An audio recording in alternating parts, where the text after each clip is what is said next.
Welcome to the Occult Rejects. This episode, we got Mike with me from the Bunker podcast. We're going to be talking some paranormal stuff. I'm very excited for this. But before we introduce him, we're going to introduce the rest of the rejects that we got with me.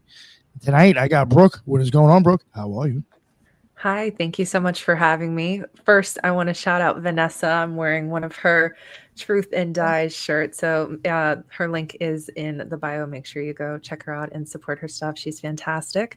And you can find me on Instagram at Dark Photo Podcast and wherever you get your podcast. I'm excited to get into this spooky conversation tonight. Yes. I figured you'd enjoy that much. Thank you for making it. And we got my man Tyrone. What is going on, Tyrone? How are you? Good. What's going on, everybody? How you doing, Michael? Everything you can find on me is on my website, rebirthoftheword.com. I'm actually just started my documentary today. Went to Rock Eagle Effigy Mound, so got some stuff coming up. It's going to be exclusively on my Rumble account, so just look for Rebirth of the Word on Rumble. That is awesome, man. Glad you're going to make that happen. And finally, to the guest, we got Mike. What is going on, Mike? How are you? Please let everybody know what your deal is about your show or anything you want to promote. All right. Thanks, Nick. Of course. Good to see everybody. How's it going, Brooke? Tyrone? Howdy.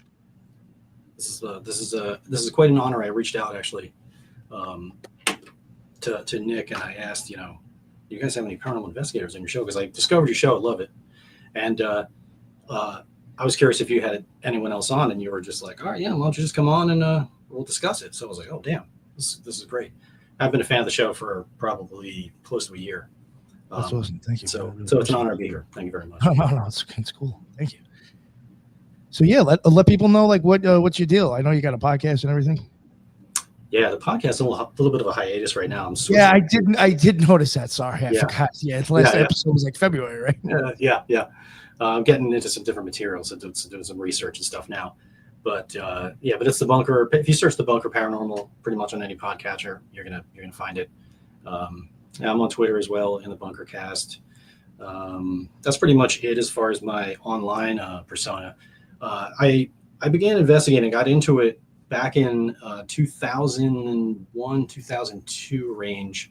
I moved into this huge house in New Egypt, New Jersey, and it's the Presbyterian Church Manse building. So it was like the building that the minister would stay in, and it's an old house. It was built 1776, and it was a carriage house. It was an inn. It was a farm. It was a personal residence and everything. And eventually the church owned it. We got the opportunity to move in there because some of my friends and I, growing up in that town, just kept hearing, you grow up, we heard about all the ghost stories about this house, this little ghost girl that was seen there and this woman that had seen there. Everyone that has ever lived there, every minister, we would be shaking them down, like, hey, have you seen anything? And every individual that lived there had experiences. And so we were super excited to move in there. So it was like 2001-ish. It's right around 2001. We moved in there for a year lease. And the activity was immediate and it was all the time. Right away. Yeah. And we had spoken to one of the groundskeepers later on, and they said, whenever someone just moves in or is just moving out, or if you're doing any kind of activity or changing the space around or anything, that's when activity goes nuts. And they were absolutely correct, because when we first moved in, it was off the charts. I mean, there was like doors slamming, we had windows open and close. We at one point, the craziest experience in that place was my wife at the time and I are in the kitchen, and we're sitting there having a conversation, getting ready to go to bed. It's late, 9:30, 10 o'clock. And a friend of ours is standing there with us in the kitchen. He's getting ready to leave out the back door. That's right behind him. Right above his head is this ceiling fan, and it's on and it's spinning. And we're sitting there, it's just kind of saying our goodbyes, a little small talk. And we hear a click, click, and the light that's on the ceiling fan goes off. And you can clearly hear the chain clinking against the light bulb, ting, ting, ting, ting. And we all stop. Yeah. As soon as you said that, I was picturing the. Yeah. So he stops mid-sentence and just looks straight up, and you can see the chain just swinging. He's like, that's it, I'm out. And he just turns around and leaves. And we were like, holy crap, what the? So we turned the lights off. We were like, we were a little freaked out for a little bit for obvious reasons. Eventually calmed down. Now we're getting ready to go to bed, maybe an hour and a half later. And we see what we thought was one of our daughters run through the dining room and into the front room towards the front door. And it's this funny thing about paranormal activity is when you witness it, most people think that don't kind of do it regularly. They think like, oh my God, it's so scary. It's going to be, it's going to be these jump scares and all the stuff like you see in the movies. But it's not like that at all. I mean, you see, like clearly saw a little girl that we just both assumed was our daughter, run through the room. And then give your brain about 5 or 10 seconds to catch up. And then you realize, like, oh, wait a minute. All the floors of this house creak. We didn't hear any floors creaking. We weren't moving. There was no sound at all. No lights went on. No doors closed or open. No, there's no sound at all. And we were like, wait a minute. We should have heard. So we creep upstairs. And both of our daughters, of course, are sound asleep in bed. And it was kind of like that stuff, like on a regular basis. And so it got to the point where I was just like, I have to figure this out. This is crazy. Like my ex was freaked out. She was like legitimately scared. I was kind of psyched about it, to be honest. But my daughters weren't afraid of it, but my ex was terrified. And so I was like, let me just look into this and see what I can figure out. I go online and I do some searches and I find there's a group in Jersey, in South Jersey, that investigates for people. And I was like, holy crap, there's people that do this. This was like right around the same time as like Ghost Hunters show came out. So I was like, man, there's people that actually do this. This is crazy. So there was like a whole like a application process, an interview process and everything. And so, I applied, got interviewed. It was pretty intense. I mean, it was some heavy questioning. There were some like psychologists and like cops and stuff that were, sort of behind the scenes, like generate the questions and stuff like that. Cause they really want to figure out like, are you mentally stable? Are you like, you can be somebody that's going to come in and is going to just freak out at everything? Are you like mentally unwell? Do you have like, personality issues, like anger issues? Like they really want to figure out, because the thing with the group is they're going to be welcomed into some stranger's house to help them with like some issues they're having. And they're already scared. They're already stressed out. There's no one else they can call. So they want to know that you got your head screwed on straight and you really are serious about it. And you're really going to be, you're not going to make the situation worse. Yeah. You know what I mean? If you come in and act freaked out, you see a shadow and you go running screaming from the house, like that's going to, now the house, the homeowners are twice as terrified. Oh my God, I called these guys in and they're scared. You know what I mean? Like, well, Aaron can get away with that from Ghost Adventures. Yeah, exactly. And so I joined the group. I was accepted. The training was like 11 months long. It was almost a whole year of training. And that was like, how to write reports, which I did as an MP. So that was no problem for me. How to use the equipment, identifying false positives. And then it was a whole section on like interviews, like how to interview a client, things to say, not to say, and there was actually the first class that we took was psychic protection class. And I was like, well, this is kind of weird because like I said to you before the show, when I first got into this, the paranormal stuff, I didn't believe in psychics, mediums, none of that. I never happened to run into anyone that was a legit one. So I thought that was all BS. So I almost didn't join the group because I saw that they use equipment and scientific method and all this stuff, but they also use mediums and psychics. And I was like, I almost didn't join because of that. Cause I'm like, oh man, like this is kind of hokey. Well, I mean, you can even have somebody who's like, I just got to fake the funk so they keep me here. You know what I'm saying? I got to entertain these people so they keep me on the list. So, I mean, you might just make shit up or you just might be delusional anyway. Yeah. No, I get it. Yeah. Yep. Yeah. So the training was like, 11 months long. Like I said, there's a whole test at the end and everything. And so I started investigating using the equipment, helping people out. We would do like personal cases, but we'd also do like historical homes and stuff like that. And, help them raise money for fundraisers and stuff like that. Because that's a pretty cool thing. We do it on our own now. Just Beth and I going in, we'll investigate a place, we'll get some evidence, and then we'll hold a little event, share the evidence, have a little fundraiser, and then you can raise some money for the building and stuff like that. And it's also it's a cool way to like just practice with your equipment, or if you get a new piece of equipment, yeah, you can right? practice with it, figure out how it works. Yeah. You know, It's cool. Yeah, I get that. practice the techniques and stuff like that. But yeah, there was a lot of private cases, and I found that like the longer I was investigating, I was starting to feel stuff, and it was good that these other psychics, the people that were like practicing doing this stuff, and there were many legitimate ones in that group, by the way.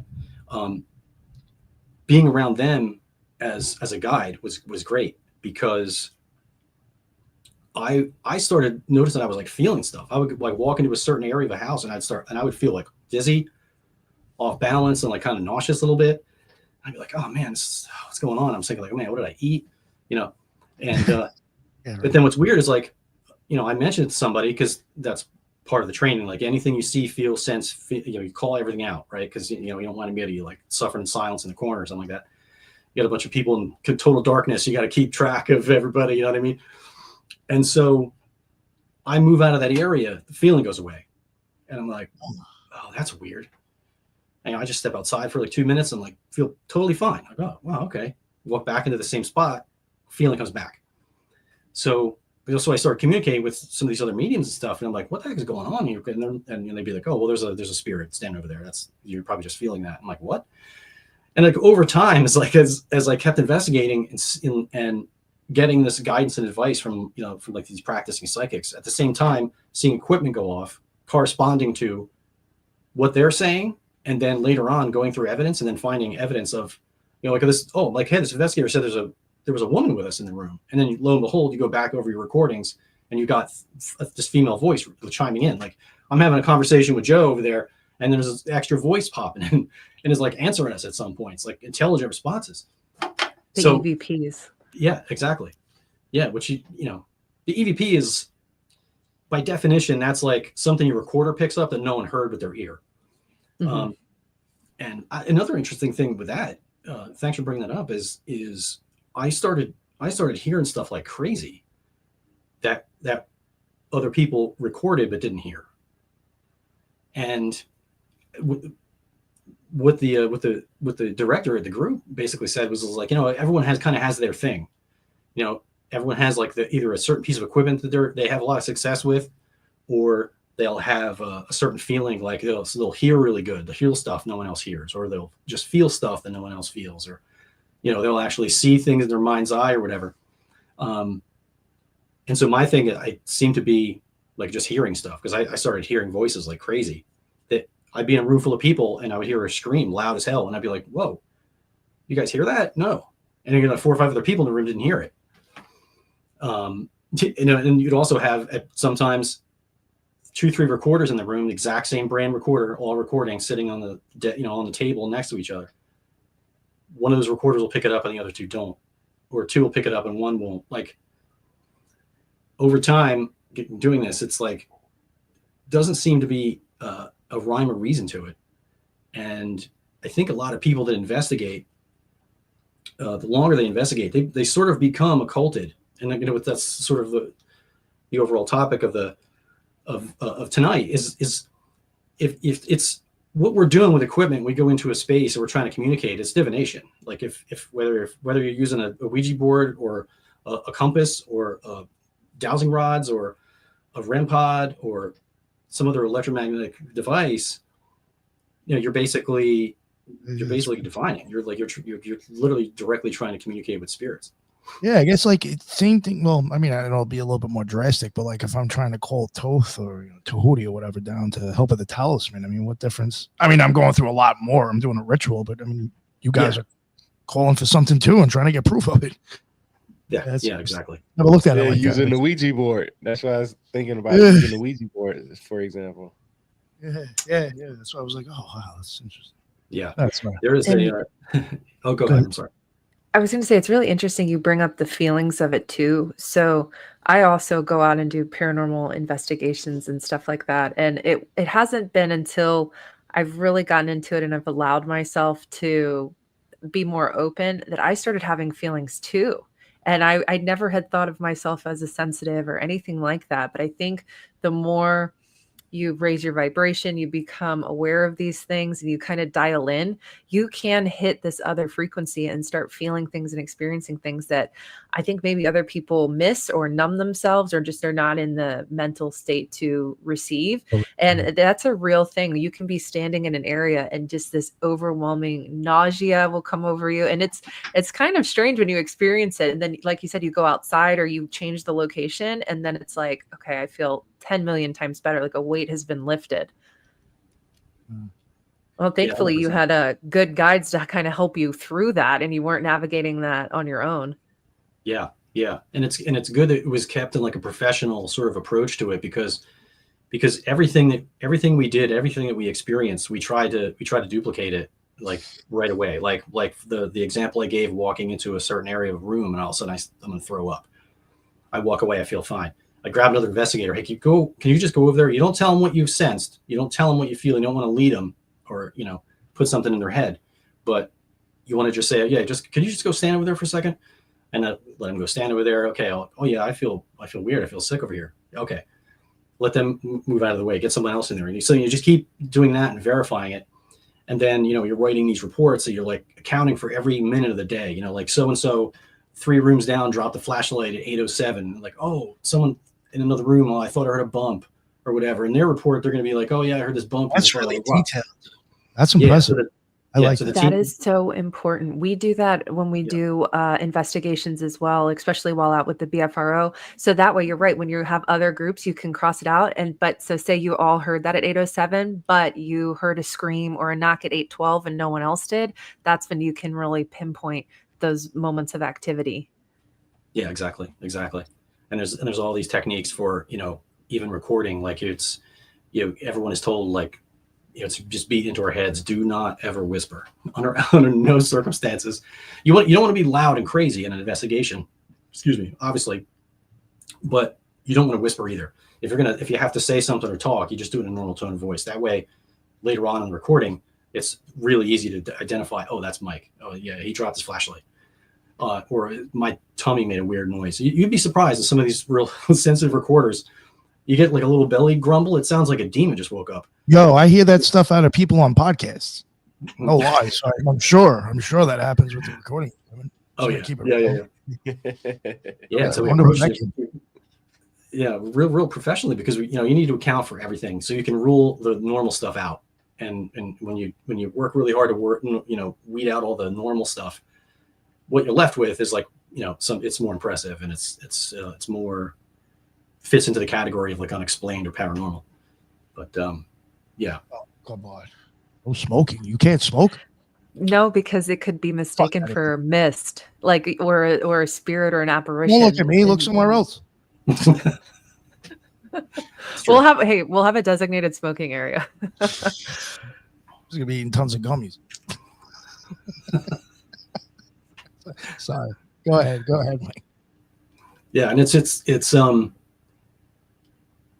yeah, and I just like I've been thinking a lot about it lately. It's a lot of people get into this, and you mentioned it a minute ago, Brooke. Like the more you sit in complete darkness, and and everyone is silent, and you get like your mouth, your like mouse hearing kind of tunes in when it's real quiet for a long time, and you can hear a lot more. But one of the things they told us right in the beginning of the training was that like everyone's psychic, everybody's psychic. That's not a special thing. There are certain individuals that are more gifted or have worked harder at it and have worked that muscle, so to speak, and have gained some skill at that. But they basically told us everyone's psychic. Like you're gonna go into locations and you're gonna feel weird.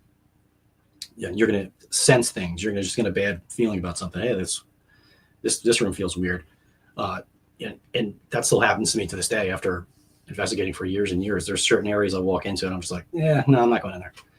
That's something in there that doesn't want to be messed with. We're just gonna leave it alone. But yeah, it's the more you flex that muscle, the more you will, it's just like going to the gym, working out. You're gonna become stronger, faster, more dexterous, whatever you're working on. With the psychic stuff, it seems to be exactly the same.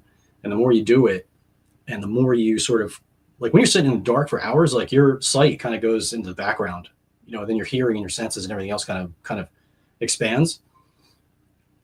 And there's loads and loads of times that there are crazy experiences that aren't caught on any cameras, that are caught on any recorders. No devices go off. It's just a personal experience, and that's it. And you know, the hope is that you find also evidence that backs up some of that stuff, and it does happen sometimes, but it's on the rare side, unfortunately. Did any of you have any questions or anything? I just totally What agree is? with Oh, go ahead. No, I was just going to say I completely agree with that statement. I think the more you flex it and the more you tune in, the better you kind of tune that dial. Absolutely, yeah. I ask, what's your favorite paranormal movie? Give us an idea what's going on in their head of yours, depending on what you say. Yeah. Paranormal movie. It's like Texas Chainsaw Massacre. Oh, yeah, it's not paranormal.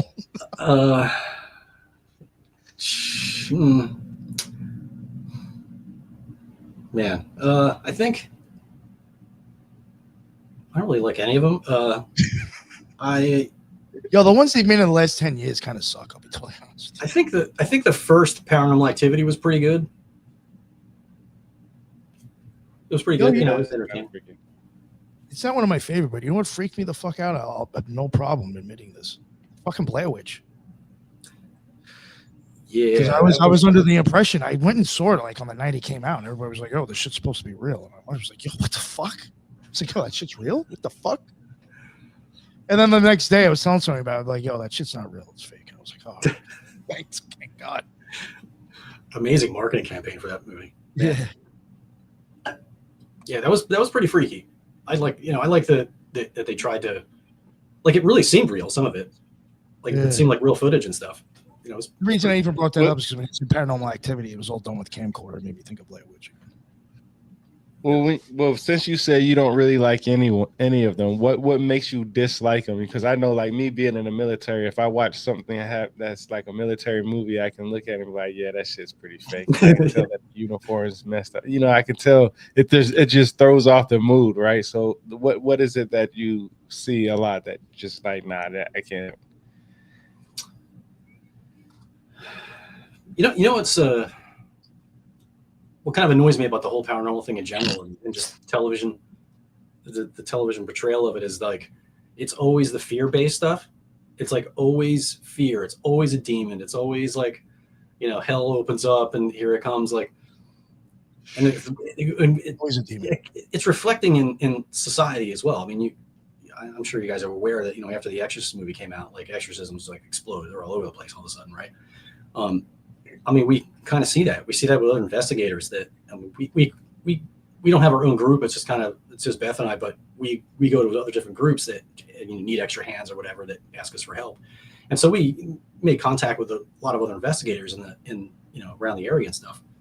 End up investigating with some of them, and I'm just like, man, I just have to walk out because I'm just like, what in the hell is going on? Because they'll just be talking crazy, like everything's evil, everything's a demon. It's like, I'm pretty sure I've seen one, but I mean, it was once, and it wasn't on an investigation. Hold on. We can't just gloss over that piece real quick. Can you describe what this alleged demon looked like? Or your experience? I just want to go back to that. It was messed up. So it looked like Asmodeus. I'll try and describe at the end. I'll try and describe what it looked like, but I don't know if I'll be able to do it justice, certainly. But so a couple friends of ours are investigators as well, and they handle like more of the darker cases, more negative stuff. And a couple individuals. It was a woman that I worked with years ago.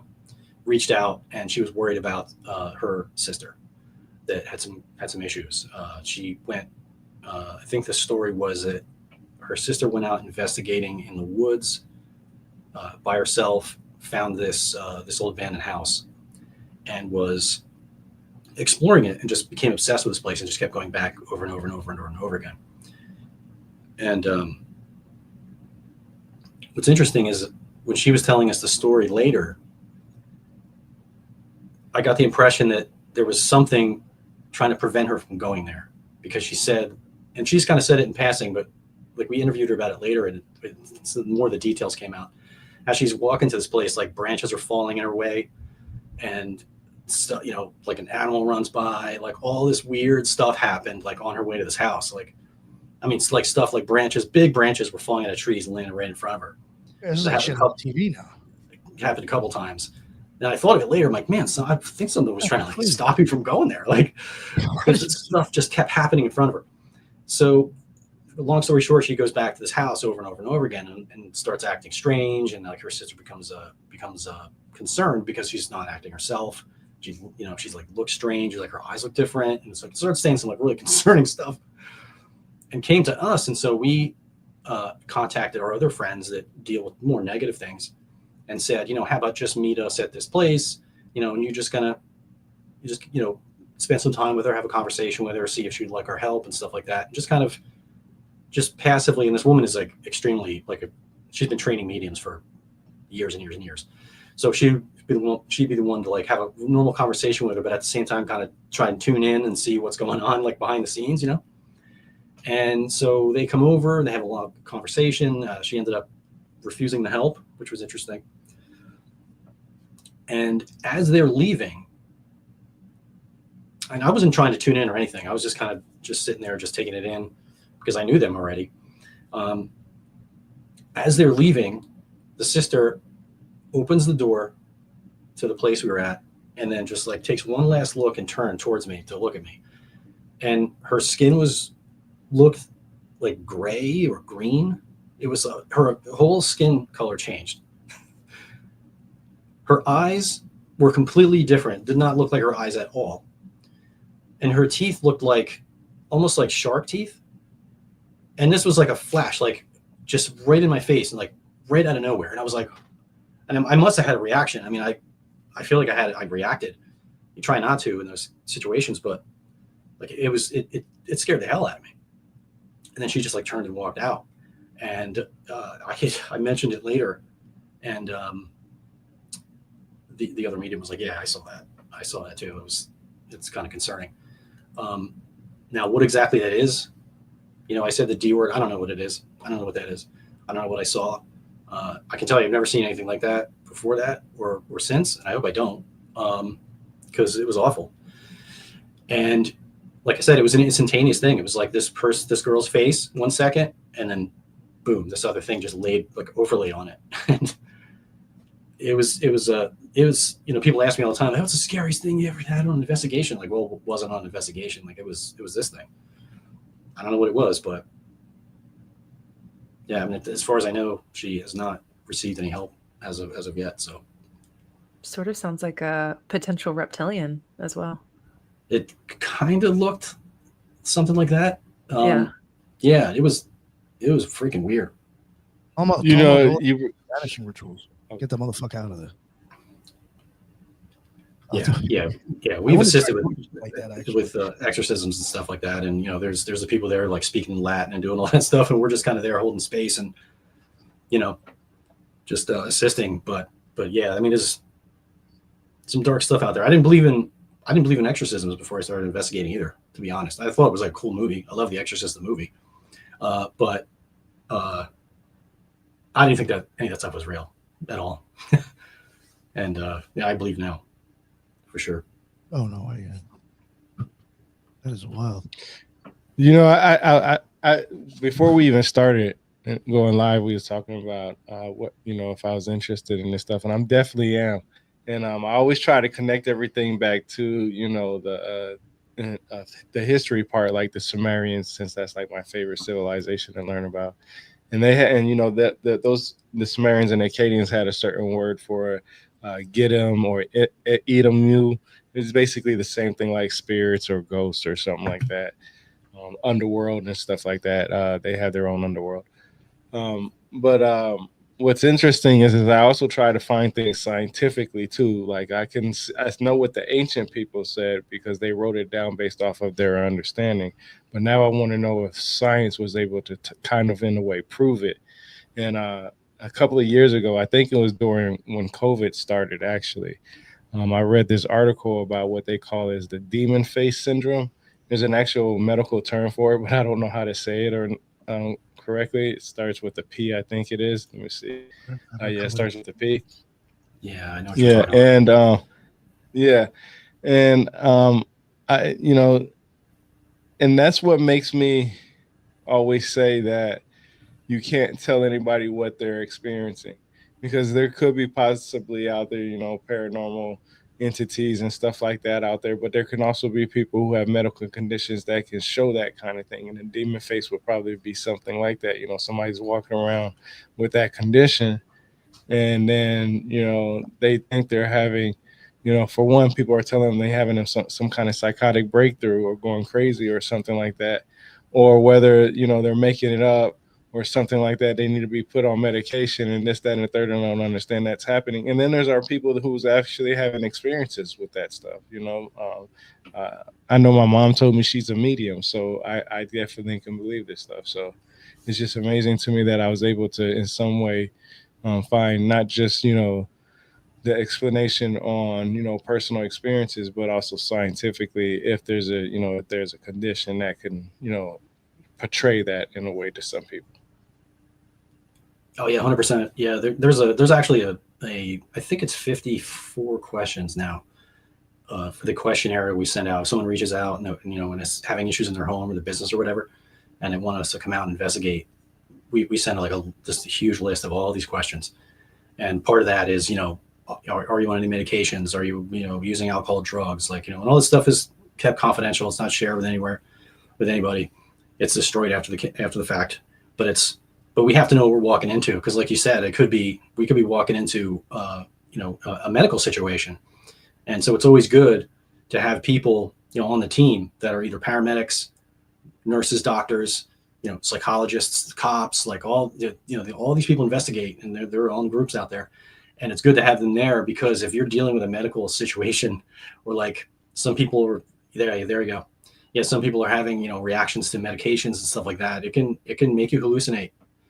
There's even I've heard a lot of people talk about this electromagnetic sensitivity, which is also something that if you have terrible wiring in your house, and you're just ambient electromagnetic fields in your home are like out of control all over the place,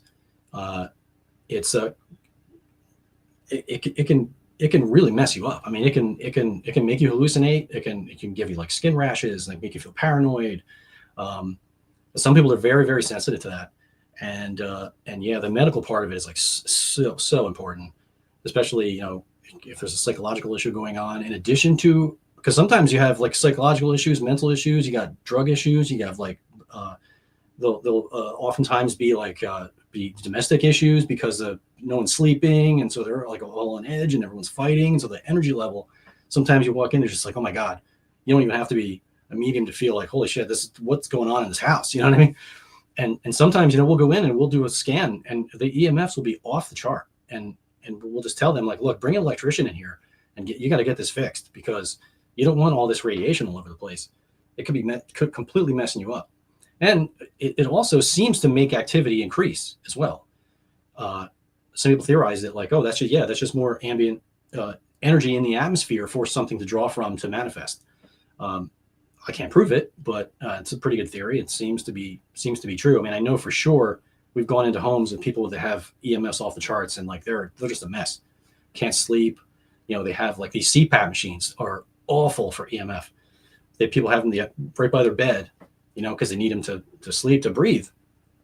But when you turn those things on, man, like some of them are just like not shielded that great, and there's just EMFs off the charts, and it's right by your head, right while you're trying to sleep, and that can mess you up. Yeah, because a lot of them are hooked up to a Bluetooth machine. I have one. It hooks up to. It's always sending out information. Yeah. Yep. I don't use it because I can't, but yeah, it's hard to use them, man. Yeah, they are. So I had a question. You said that Mhm. every researcher kind of has their favorite piece of technology that they use. So what are you really into taking out in the field with you now, or what have you found has been giving you the best results for you? It's a good question. Um, when I first got into it, I was all about the equipment. I was like, I just wanted every piece of equipment. I wanted to learn about it, and we had some pretty crazy sensitive equipment with us when we first started out. And I kind of got out of hand for a little bit, and it took away from the focus of, you know, the actual process of investigating and finding evidence and sensing more. Because another thing they told us was that you're your biggest instrument. Like, you can have the equipment and all that stuff is great. It's like it's just there for verification, for some extra validation for something, but you're your biggest instrument. And so these days, honestly, I've whittled it down to, like, I'll have a couple of motion sensors. I'll have like a REM pod. Um, I'll have some. We have a couple static detectors, very sensitive static detectors. We like those. Just a couple things to kind of just measure the variables in the environment. And in a recorder, sometimes I'll film just with my phone. I don't really get into the cameras all that much. I'm so anal about the audio that's just that in itself is like hours and hours and hours after you're done investigating, going through the audio and just combing through it and making sure you don't miss things.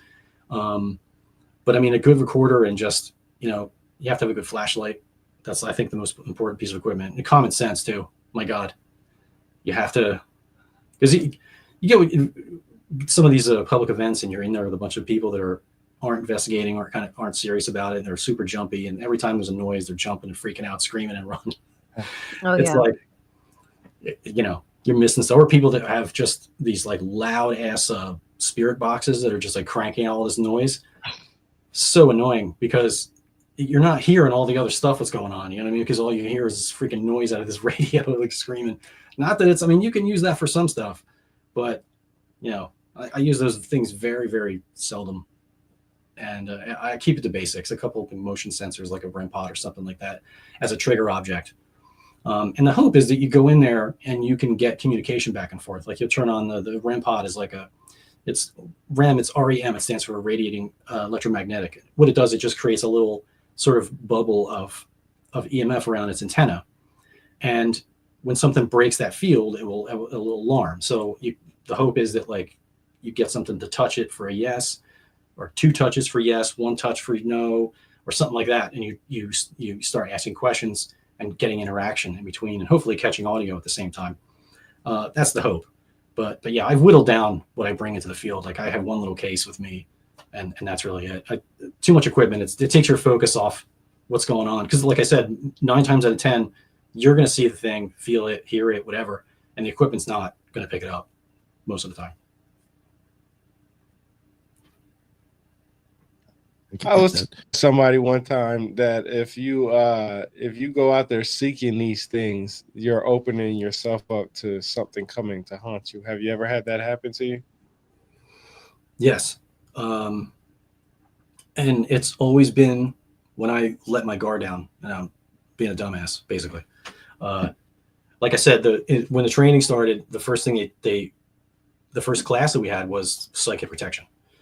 And it was a process of, like, visualization, meditation, and finding a visual sort of meditation, picturing something around yourself, or certain god or goddesses, picturing armor forming on yourself, like a knight armor. I knew somebody investigated, and they would picture Iron Man suit just forming up around themselves. Or mirrors all around yourself. It's a different thing for different people. And some people get into, some serious energetic, like, witchcraft type protections, talismans and stuff like that. Some of the people are, like, really, really into it. There's an individual that has, like, a certain set of amulets of all different, types, stone or whatever, and has imbued these things, meditated with them, and asked it for, to provide extra protection because it's connected to either a deity or, a loved one, something positive, almost like a Patronus, if you want to think about that from Harry Potter. It's something positive that you can surround yourself with that will actually repel these things. Because I mean, if you're a dipshit and you just go in a place and you're not right in your head, you're drunk or like messed up, like you're in a bad mood, you go into a place like that's got some seriously intense energy going on, it might not even be an entity, but it might just zap you. It might completely zap you. I mean, like the most intense investigation I ever went on was in South Jersey, and the people that did the prelim interview were like telling horror stories about how like dirty the place was. And so we were like, okay, we're not really going to want to sit down on anything or like put our equipment everywhere if it's all dirty, you know what I mean? Or gross or whatever. But like, so we're trying to figure out how are we going to do this. It was me and I think 5 other investigators. We go into the house, and as soon as, well, actually, before we even get in the house, we pull up to the driveway. I get out of the car, and I swear that like the whole place, the whole area around the house was dark, like darker than the rest of the neighborhood. It was like a little cul-de-sac, and there were streetlights everywhere. There was a streetlight in the house. I could see a streetlight in the backyard, but it just like the light just didn't seem like it was as bright as all the other lights around, if that makes any sense. And I'm like, oh man, that's ominous. Like it just looked dark. So we walk up to the door, and we're greeted by like the homeowners, but then all these other people were there. And we're like, what are these people doing here? What's going on? It was weird. It was just weird. So we walk in the house, and when they say it was dirty, it was beyond like there was probably 4 dogs, several cats. I'm sure I smelled cats, but I didn't see any. But I mean, they were just like urinating and defecating everywhere. And the people that are living there are walking around in bare feet.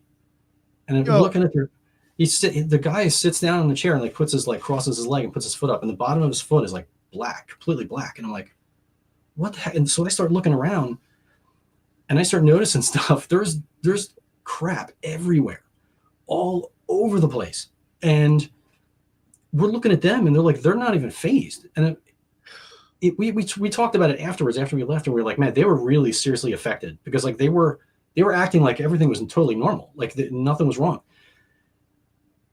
So we're standing there, and the leader of the group was speaking to the homeowners, and she was trying to gently tell them, like, look, we'd love to come in and investigate, but like we think it would be better like if you like cleaned up a little bit, like got rid of some of the feces everywhere and stuff like that. And it was like she was telling them this, and they were acting as almost if they didn't even know it was there. It was the weirdest thing. Get the fuck out of here. I swear to God. So they were deeply, deeply affected. I mean, I don't know what was going on in this house. We found out later there was seriously dark stuff, witchcraft wise, going on in the bedroom upstairs and in the backyard. I didn't even want to go in the backyard. I don't know what was back there, but it was awful. It just made me feel disgusting. But anyway, so the leader of the group is over there talking to them, and I'm standing off in the back next to the stairwell leading up to this bedroom where all this crazy, I don't know what they did, some ritual work, where all that took place. And I'm standing there, and I can hear a full-on like wrestling match going on in the bedroom. And there's like boom, boom, boom, boom, and it sounds like someone's like jumping off a bed and hitting the floor, and all this chaos. And I'm looking around, and the investigator next to me gives me like the eyes, like, yeah, I hear that. And no one else heard it. So we're like, okay, so they were engaged in conversation over here. So I was like, let's go just check this out, because there's got to be somebody up there. So I grab my flashlight. She follows me up. We go upstairs, and there's this continuous like boom, boom, slamming and all this stuff. Get up to the top of the stairs, open up the door, and it stops dead. I mean, like shit out of a movie. I'm like, this is not happening. There's no one in the room. There was no other exits out of the room. There's no open windows. No one jumped out the window.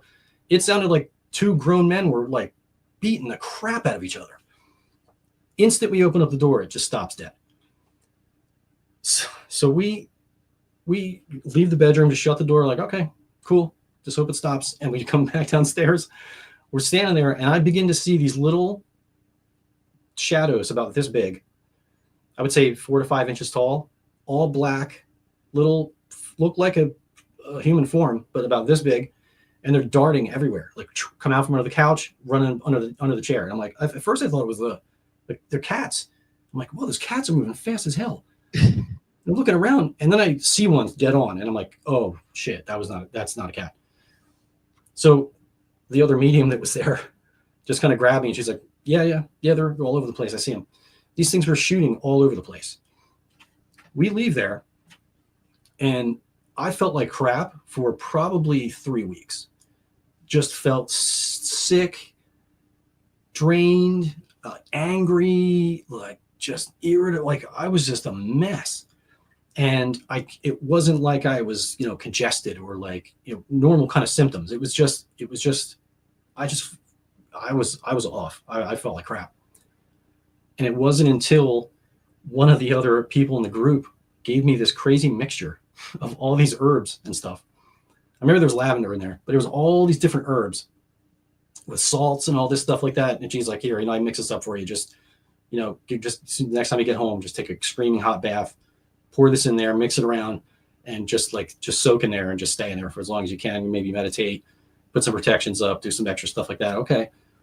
Well, I did that. I mean, I remember standing up out of the water, and I was like, it was gone. It completely left me. And I was fine after that.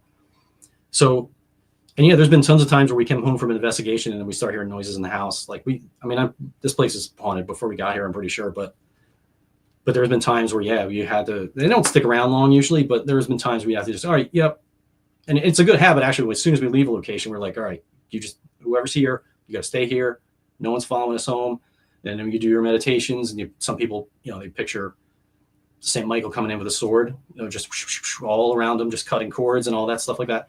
So everyone kind of has their little thing they do, pre-investigation, during investigation, and after investigation. And the longer you do it, the more spiritual, the more like occulted you become, because you start doing these practices and these rituals without even realizing it. And it's always for protection, because the stuff will follow you home. There's no doubt. I mean, the spirits are, human spirits. I mean, they have free will. They can go wherever they want. They can follow you home if they want to. I'm super boring, so they're not going to hang out too long. They're going to get bored and just be like, all right, I'm out of here. This guy's just sitting here playing PlayStation all day. We do like to say when we leave a location, I leave as I came, or we leave as we came. And sometimes if the activity is particularly up or people are really feeling it, it's always good to say one of those like spiritual prayers and just keep that energy at bay. I think that's a good practice for anybody who's interested in doing this. Do your research before you go out there, because you could bring home a hitchhiker and not even know it. Absolutely. And some of those practices are good just being around people that suck. You know what I mean? 100%. You're around negative people all the time. That'll get to you. All of a sudden you'll start getting pissed about something. Like, wait a minute, I'm not. What's going on? I'm not mad. Yes. I wasn't mad yesterday or today. What's going on? Mm-hmm. Yeah. I'm a big proponent of energy fields and cord cutting, and those cord cutting meditations. I'm telling you, when you do feel that energy, that anxiety, I think it manifests in different ways for, depending on the situation. And I've done some of those cord cutting rituals, and you're right. It's like you come up out of the water, or you come out of your meditation, and you really feel that weight that's lifted. Absolutely. Yeah. Well, I do have some interesting images to show if you'd like me to. Oh, sure. Yeah. I know you were mentioning before about, like, I guess a protective bubble. That's like kind of there's like a lot of ways I've come across stuff like that just in practicing ritual stuff. And like even when I checked out the Gateway tapes, if you listen to those, I think after like the second or third one, they start talking about like building like a bubble around yourself before you start drifting off for a thing of protection. So that is a common practice. I've heard of that. I mean, I've done that myself, so it's just interesting to hear you say it. I haven't thought of that in a minute.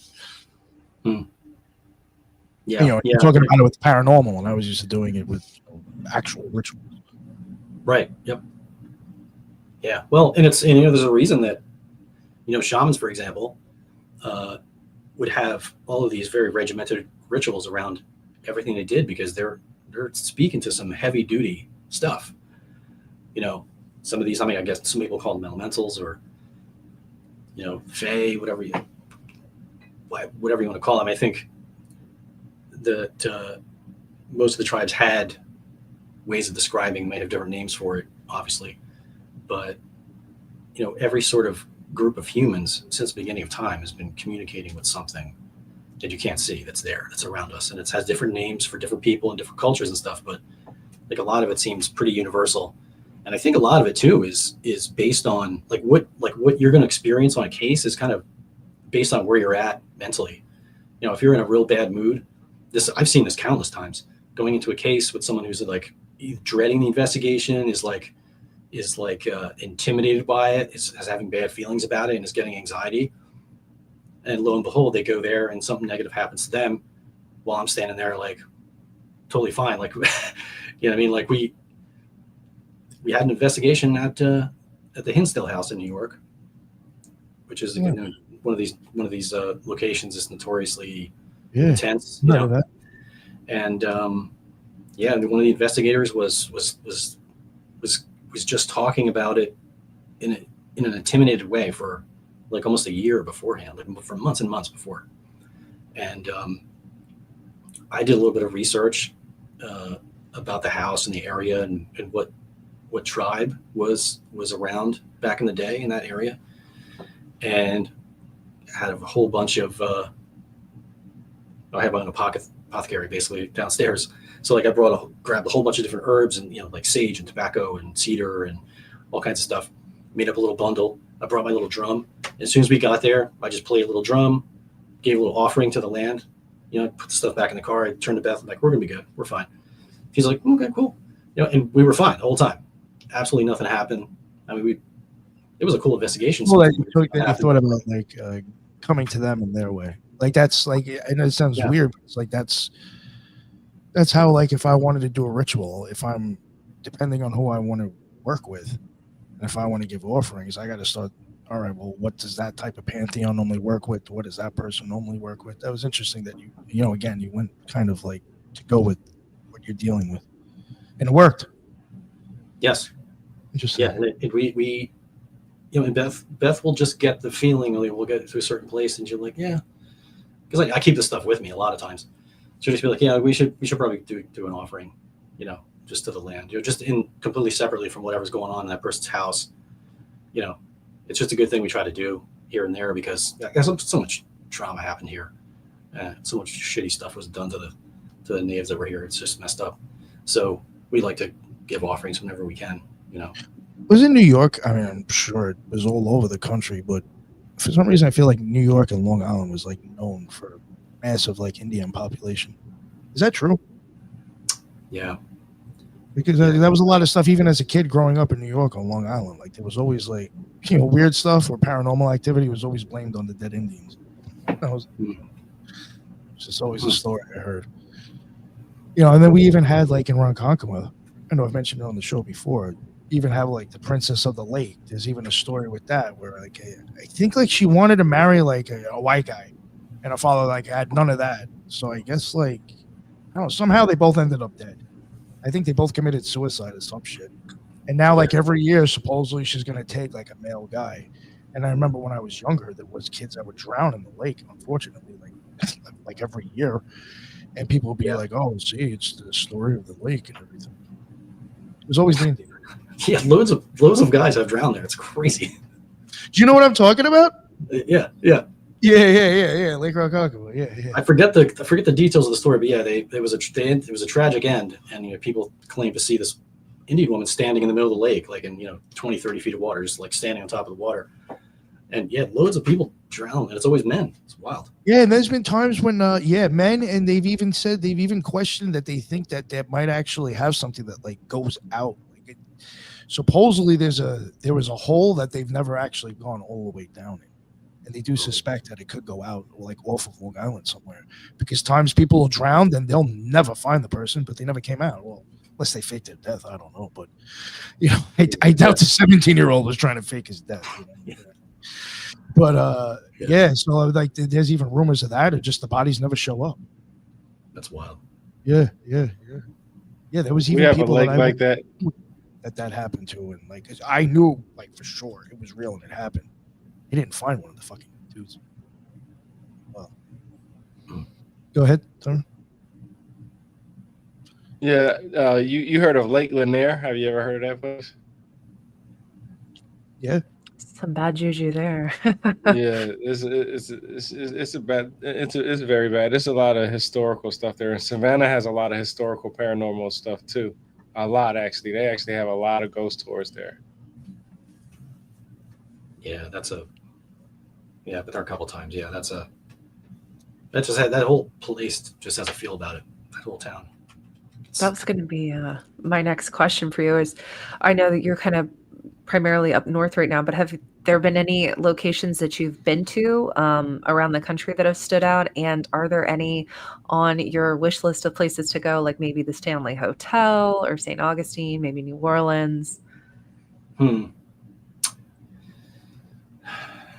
I think we've pretty much gone to like New York, Ohio, Delaware, Pennsylvania, New Jersey, obviously.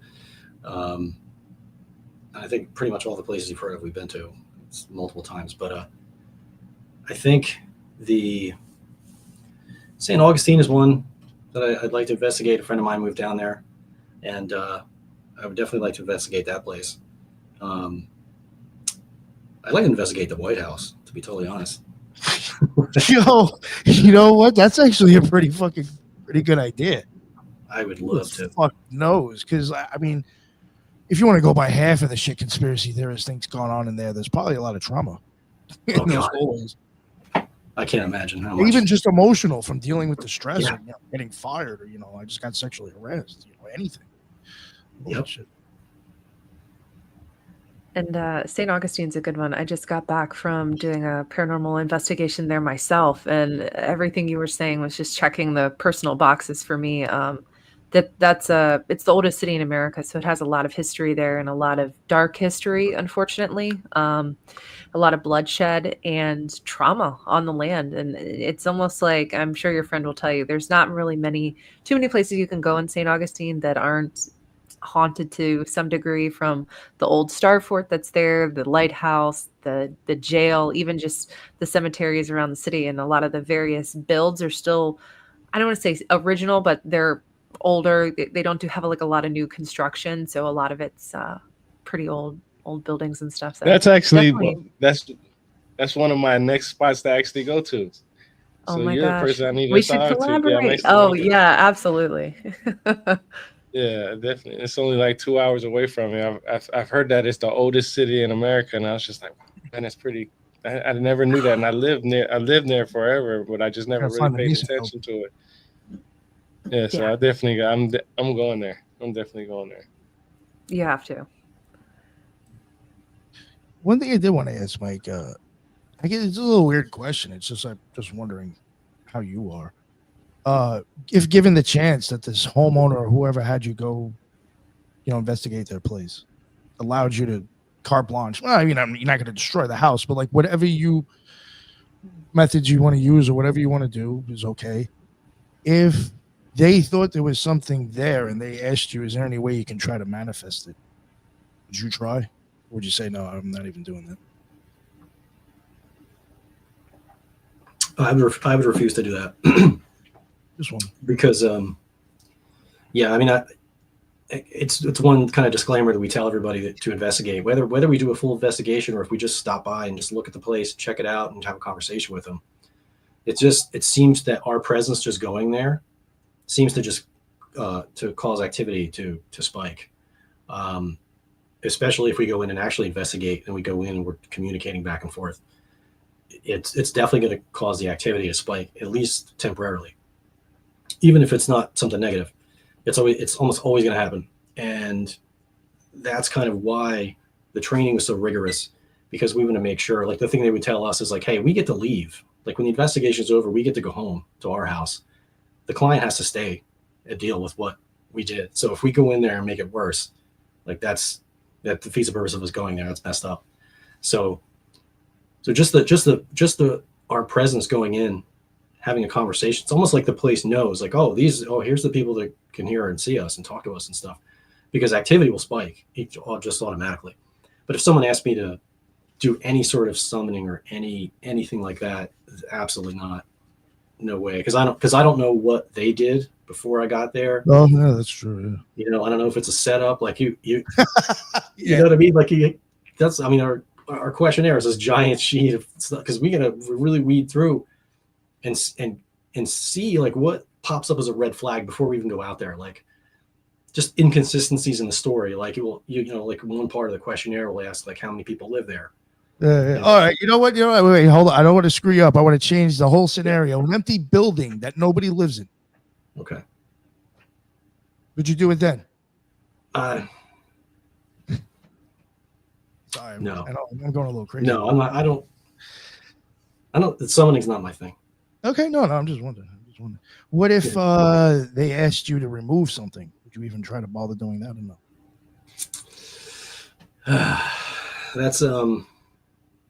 That's tough. That's really tough. Okay. Human spirits, free will, they can come and go as they please. There are certain things you can do. There's usually an agreement that can be made with the people that are living there and the spirits that are there. Sometimes that people have success with it, where they just come to an agreement with like, oh, you know, put out a picture of this former owner or in this area, like on the mantelpiece or something, or you know, they don't like using this door in this bedroom, you know, try not to use it, or like weird stuff like that. And so if the human spirit is there and wants to stay, there's really nothing that can be done to get rid of it. If it's not going to leave until it wants to.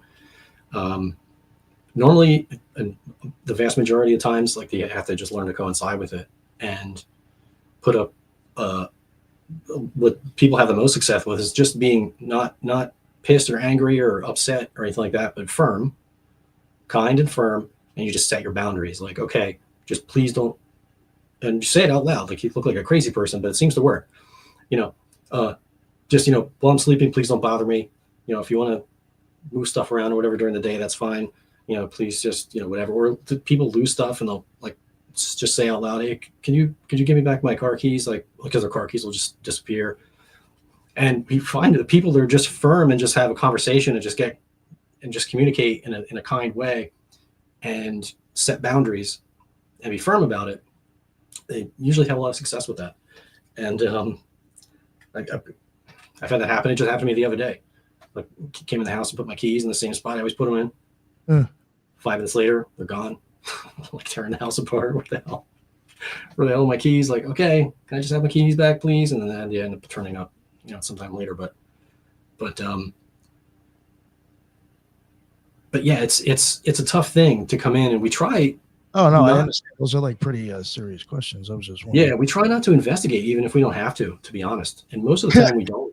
Most of the time we don't have to, because Beth can kind of get a read on what's going on, and we'll just have a conversation with the people and just figure out like, oh yeah, this is that's just a relative, you know, that's just visiting, and they don't understand what's going on, so it's scary, and so they start getting upset. And the more upset people get, there seems to be a correlation between the emotional state of like the overall family or people or whoever that are in that space and the activity. So there might be just some benign activity that just kind of happens. You know, it's not a conscious thing. It's not trying to scare you or anything like that. It's just this residual sort of stuff that happens, a noise, a certain door will open,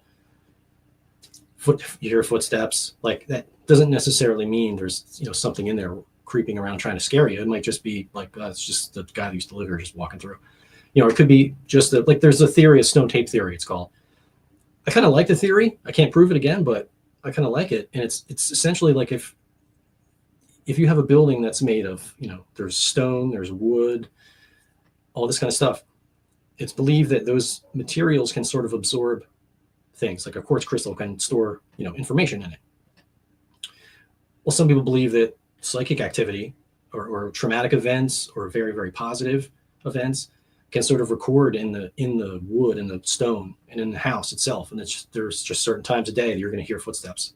There's certain times a year. It'll happen 2-3 times a year, maybe. You have carpets all over your house and you hear boots on a wooden floor. Boom, boom, boom, boom, boom, boom. And it's nothing else happens. But if you're afraid of that, then you're going to go, oh my God, you're going to freak out. Then all of a sudden the stress level in the house goes up. That's going to cause other stuff to happen. Because I think personally, we can cause stuff to happen. Beth says it all the time. I think You so. can create your own negative entities and your own negative energy and your own negative effects. Like it's just, you're just putting out this fear and this anxiety and all this stuff into the environment. And it's either something's going to key in on that and come and go, oh, hey, someone's having a bad day, and start messing with you. Or it's our energy itself is actually causing these things to move. Like, you know, like a inadvertent telekinesis almost. Like you're cause items to move. You're not trying, you're not consciously thinking about it, but your stress level is so high that you're actually causing changes in your environment. I 100% believe that. I mean, have you ever gotten, let's say, angry or stressed, and then all of a sudden you notice a light will start flickering? And you're like, "Ooh, I've got to calm down," or something like that will happen. I'm a firm believer in that, and I think that. No, I actually do too. That's why I'm laughing. Oh, really? Well, and I think like when people Yeah. do get stuck in those lower vibrational states, and I mean we're all guilty of it, but I think people who hang out there in a prolonged period of time, you know, who are residually negative people, I think what you put out, you get back. And I think that there's a thing, maybe not full on possession, like demonic possession, but there is an oppression. And I think that these entities do look for those cracks to slip in. And so while someone might not be full on possessed, they are having things happening to them that are very low vibrational and keep them in that oppressed, negative, sad, anxious, depressed state. And I don't know if you guys can see my comments, but I'm down for a Florida occult reject meetup, guys. I Yeah, don't that know would if be my wild. comments are coming through, but let's Yeah, make it yeah, happen. Where is it? Yeah, that would be wild. All the You know, girlies in the chat. this was I was glad you kind of brought that up because that's like one of the other questions I was going to ask, and it's something I normally try to ask every paranormal person on the show, and I mean, basically just talked about it now. I was going to ask, do you believe that people, or do you think, I guess since the answer is yes, have you had any investigations where you actually think the people in the house were creating the paranormal activity themselves? Yes. Could you maybe talk about one of those if you don't mind? Yeah. It was Or just this give was examples if it's too much. I don't want to give you like 4 or 5 years ago. We went out to this woman's house because she was having. Oh, I just remembered some details. Okay, this is a crazy story. Anyway, so we go out to this woman's house. She's having like these hauntings. She has a young daughter. She's getting worried because some of the activity is becoming intense.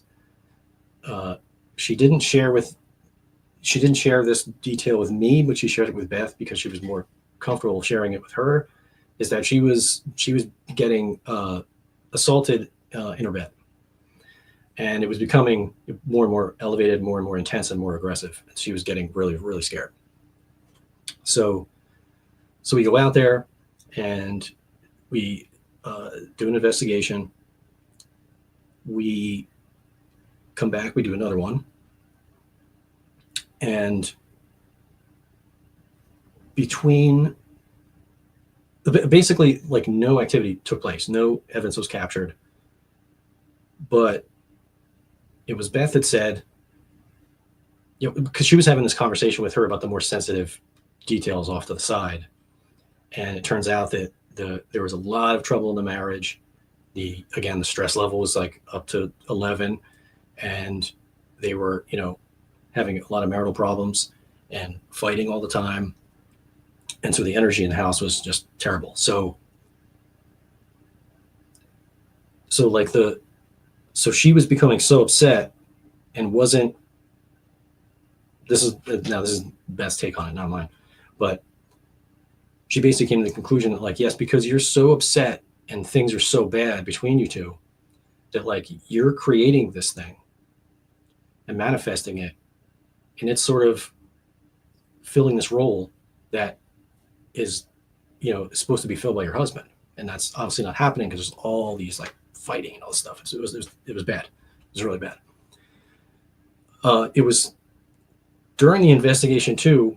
Complete side note: they were seeing UFOs over the house, so we didn't even touch that part of it.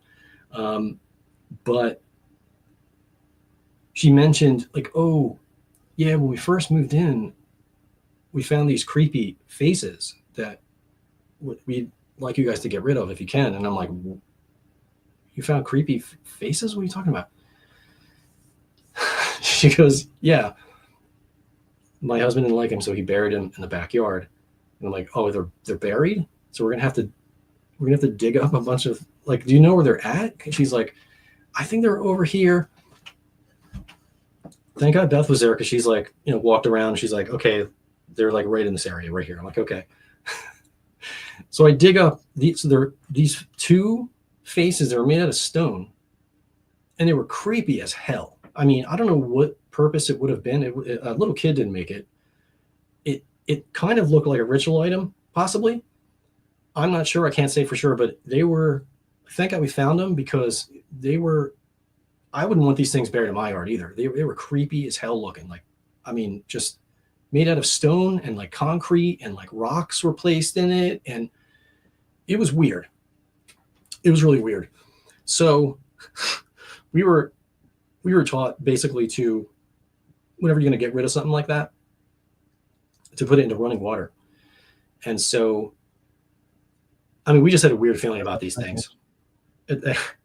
So we got these faces we dug up out of our yard, and I had a bag with some, that's had some blessing items in it. I put them in there, sealed it up in my trunk, shut it, and we completed the investigation. Long story short, she got her, she moved out, changed her situation. The activity just continued as she got herself together. The activity just slowly just trailed off. And the faces we took to like a stream down the road and just dumped them into moving water. And I don't know what the story is behind that, but it was definitely weird. And it was out in the Pine Barrens, which is weird anyway. So yeah, we could actually see like her progression as she just got her personal situation sorted out and got her own like emotional sort of meter like back to like baseline. The activity just continued to just lessen and lessen until it was gone.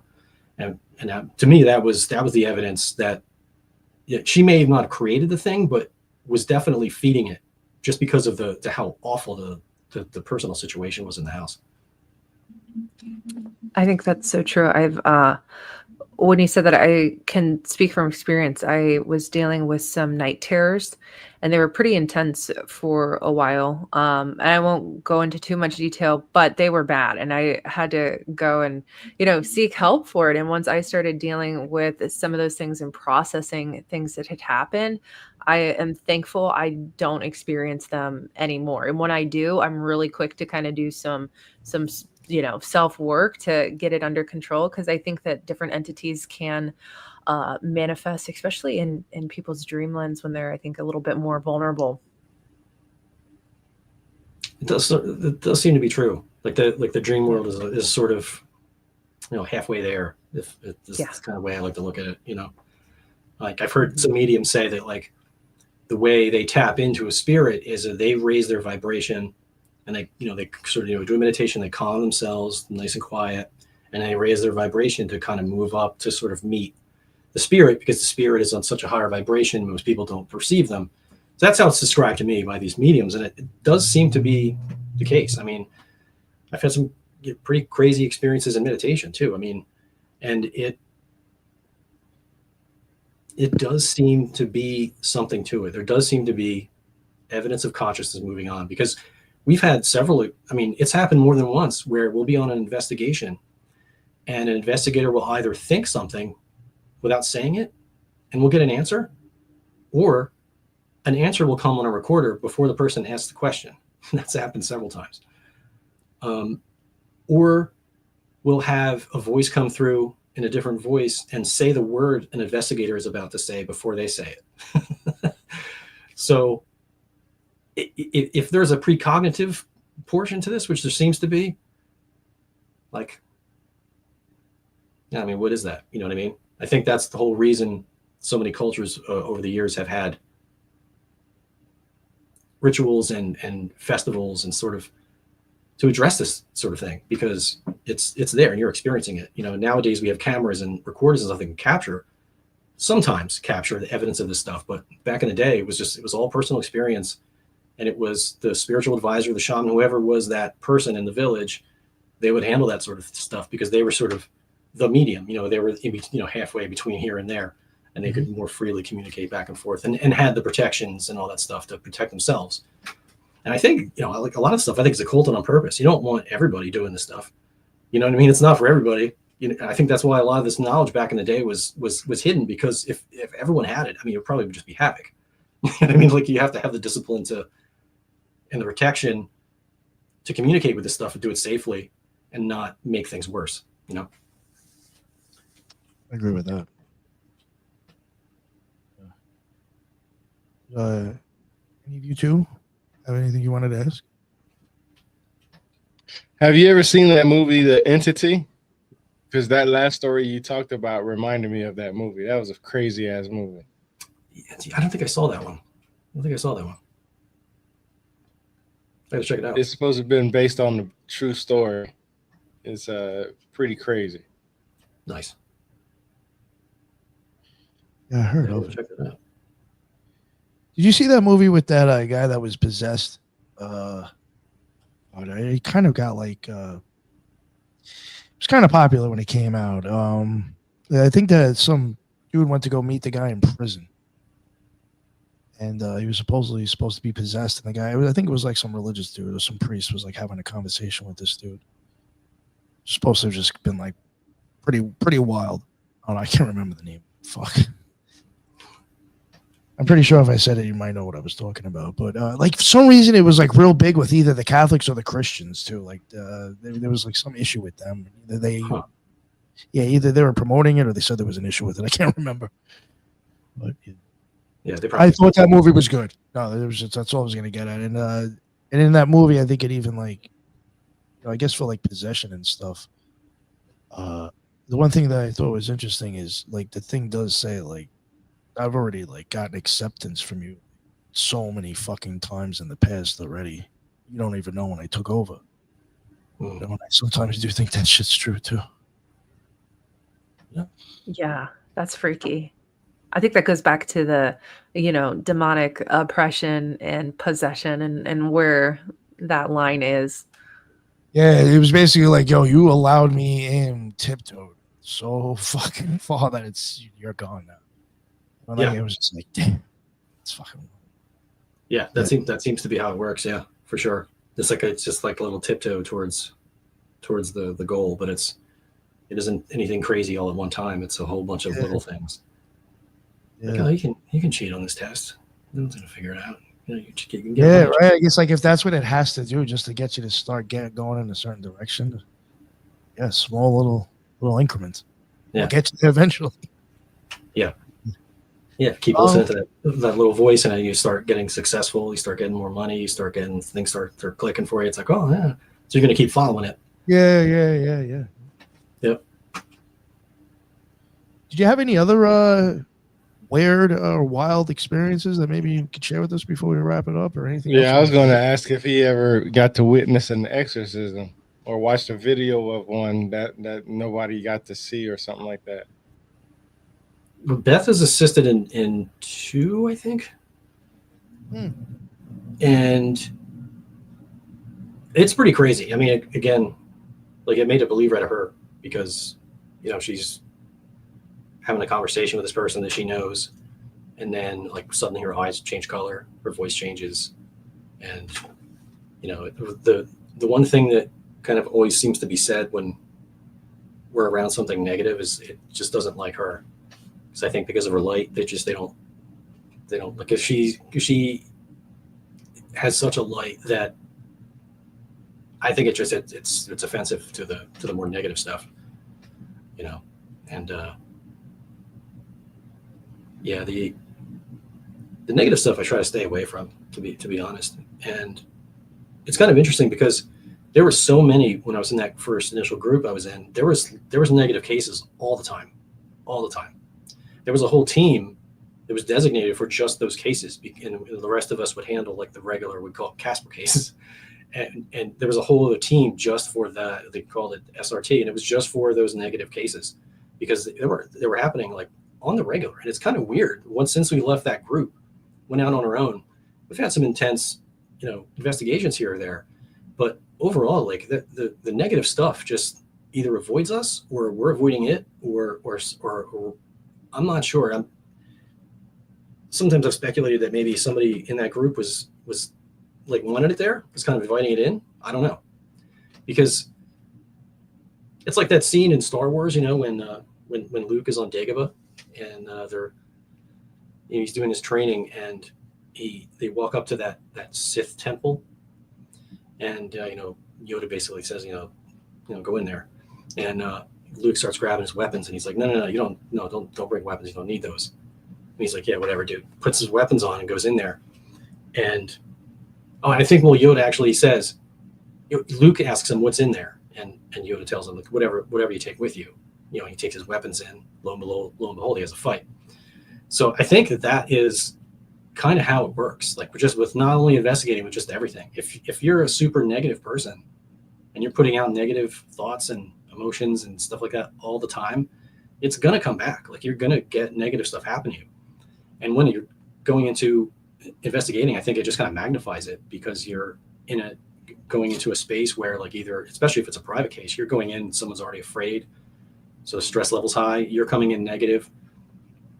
Investigators can definitely cause a negative haunting. And people in their homes can cause a negative haunting. I mean, all of us could get to a place where we could cause something negative to happen, I believe. Yeah, I think that's interesting. You're even saying, well, you didn't say it, but like, I thought it, for all you know, maybe it was just one of the other investigators might have been adding to it just because of the frame of mind they're in. Yep. Not even realizing it. Not even, right. Yeah, totally. Yeah. It was a common practice for us. If someone was sick or something like that, they would just, like, you're not investigating, stay home. Oh yeah, no, you're get someone else to fill in. For many reasons. Yep. Somebody has, I guess, asked, tell us more of the division between light and dark. I don't know if that means anything to you.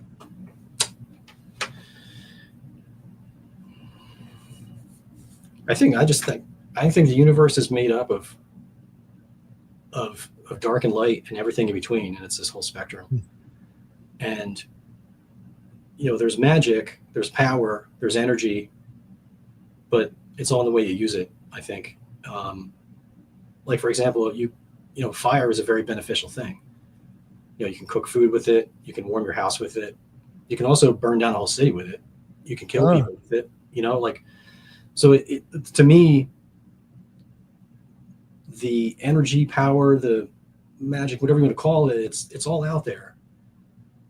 And there are negative things and there are very positive things, and there's everything in between, just like there's positive and negative people and everything in between. But I think your intention is so important when you're doing not just investigating, but anything spiritual at all, anything, especially if it's ritual work. If your intention is everything, and you really have to know what you want going into it and know what to expect, and treat it with respect. And yeah, I think you'll be better off. There's good and bad ways to do everything, and a lot of things that we apply to investigating is, you could apply to anything, like the psychic protection around other people. For example, if you're not protected and you go to a mall, like, you're gonna at least I will. I'm gonna come home drained, even though I didn't do anything. I walk around a mall for 20 minutes, 30 minutes.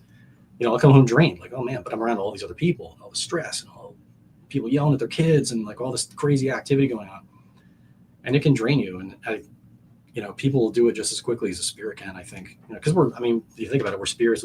We just have the body still. The stuff we're dealing with just has shuffled off their mortal coil, but they're still out there, still around. Energy vampires, so to speak. Yeah. Sure. 100%. Yeah. It could be doing it too without even realizing it. They could be just sucking energy from people.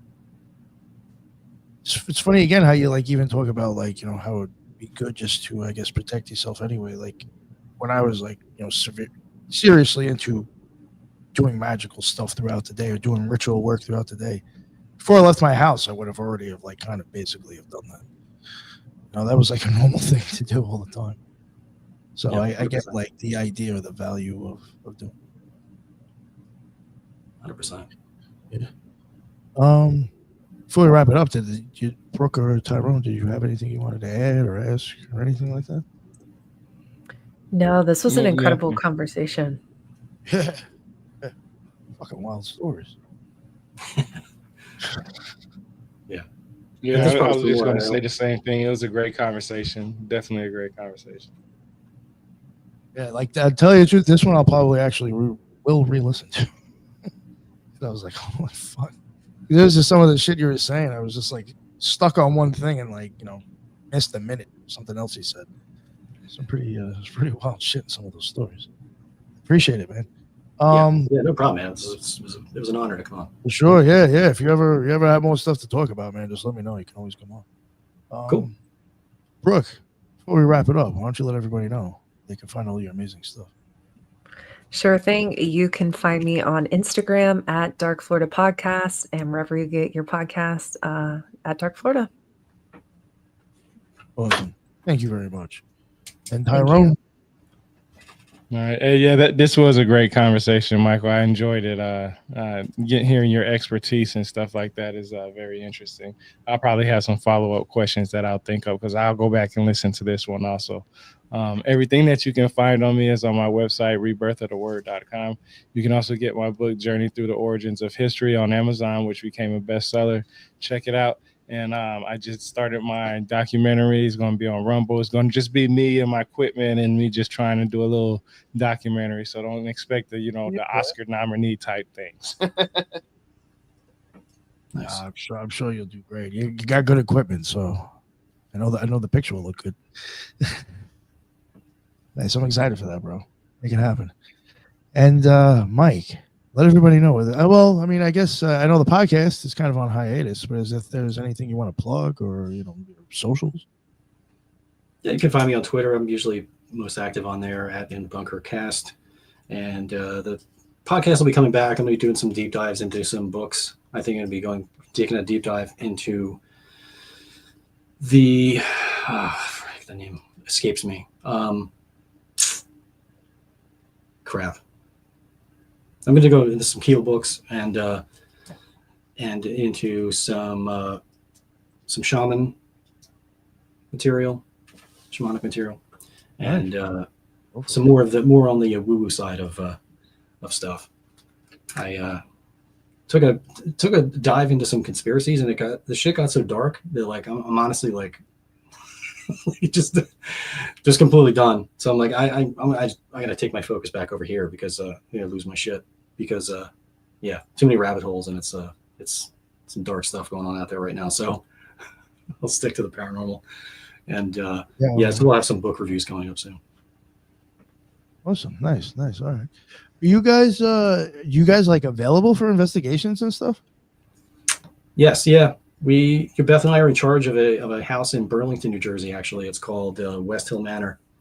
That was just put on the historic registry in 2019, I believe. We've been doing investigations at the house for 3 years, almost 4 years now, and we just open to the public. It's like $40 a person, however many you want to invite. And we've had loads and loads of groups around the area that investigate, have come in and gathered evidence, and we had a nice little get together a few months ago. Had all the teams come and bring their evidence, and then we had little presentations and stuff like that, and some refreshments and food. So yeah, we're doing stuff like that. That's like our primary sort of responsibility at this point. It's like almost every Friday, Saturday night, and we're actually right now booked until I think almost December.